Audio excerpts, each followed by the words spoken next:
Alors, j'ai 4 autres exemples pour vous autres, hein, parce que je sais que c'est un peu long, mais comme ça, j'espère que vous avez une meilleure idée de comment faire tous les différents types. OK, alors on va regarder au trichlorure de bore.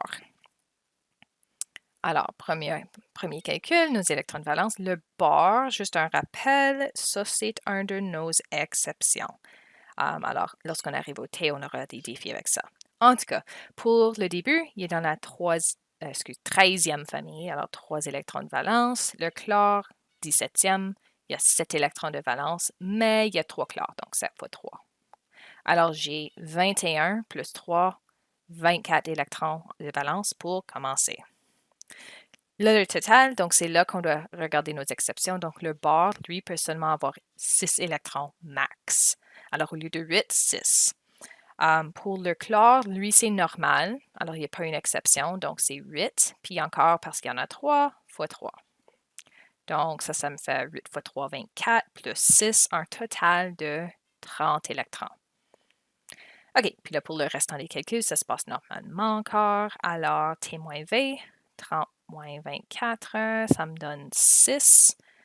Donc, 3 liaisons. OK, ensuite, le NB. Donc, V moins S. Alors, 24 moins 6. Alors, j'en ai 18 qui vont se trouver libres. Pas trop pire pour celui-ci, parce que, paniquez pas, on a 3 liaisons, 3 chlores attachés, alors tu sais déjà où se trouvent tes liaisons. Alors, quand je vais pour faire le dessin, j'ai mon bord, puis on va attacher nos 3 chlores.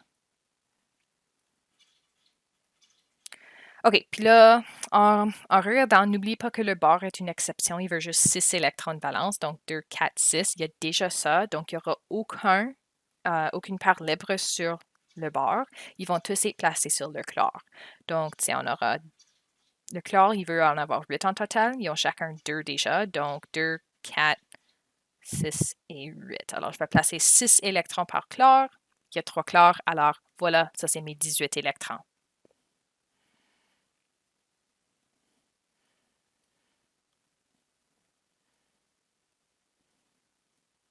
Et voilà votre diagramme pour celui-là.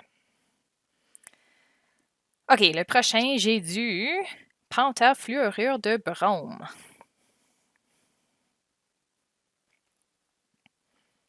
OK, alors pour le V, encore comme normal, on va par le nombre de familles. Donc, les deux se trouvent dans la famille 17. Donc, pour le brome, j'ai 7 électrons de valence. Pour le fluor, même chose. Et il y en a 5, donc x 5.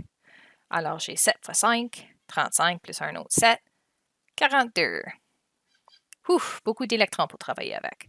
Mais là, si tu es en train de regarder au tableau périodique, tu peux voir que mon brome, il est déjà en bas ici dans la période 4. Alors, c'est là qu'on commence à rentrer dans l'orbital D et tout le restant. Le fluor, lui, sera un peu dans la deuxième période, donc il ne va pas être trop un problème pour nous. OK, donc pour continuer,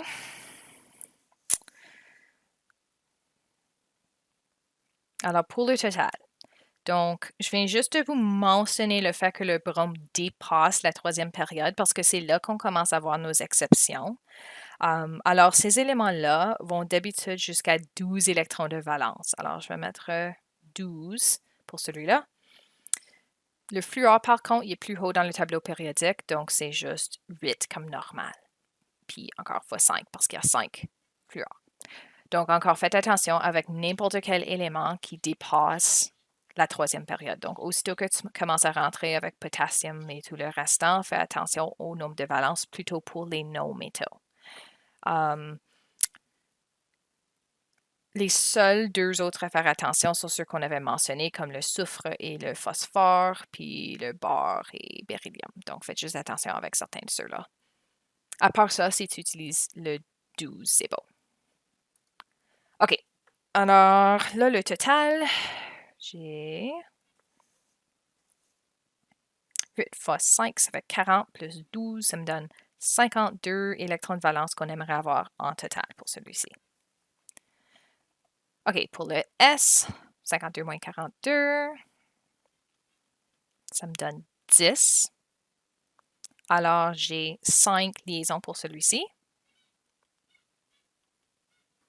Puis encore, ça fait du sens parce qu'on a 5 fluors à rattacher. Donc, ça, c'est beau.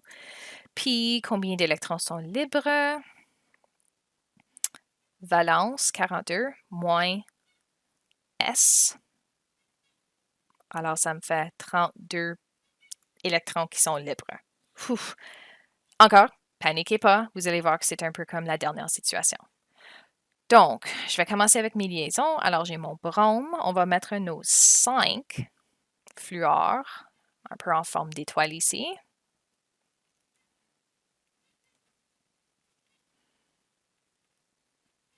Bon. Puis là, le fluor, il a besoin de 8 électrons de valence. Alors, je vais ajouter un autre 6 électrons pour chaque fluor pour compléter sa couche de valence. Donc, 6 plus le 2 dans la liaison.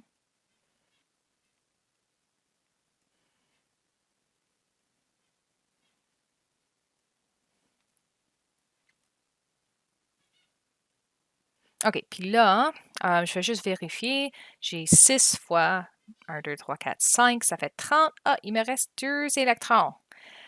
Si tu l'avais peut-être déjà vu, mais j'ai 2, 4, 6, 8, 10 électrons sur mon brome, puis il y en a en fait besoin de 12. Donc encore avec les éléments qui dépassent la troisième période, utilisez le 12. Si c'est avant ça, faites juste attention à la liste d'exceptions que je vous avais donnée. Donc, le brome est un petit peu plus flexible que vous avez peut-être appris. OK, 2 autres exemples.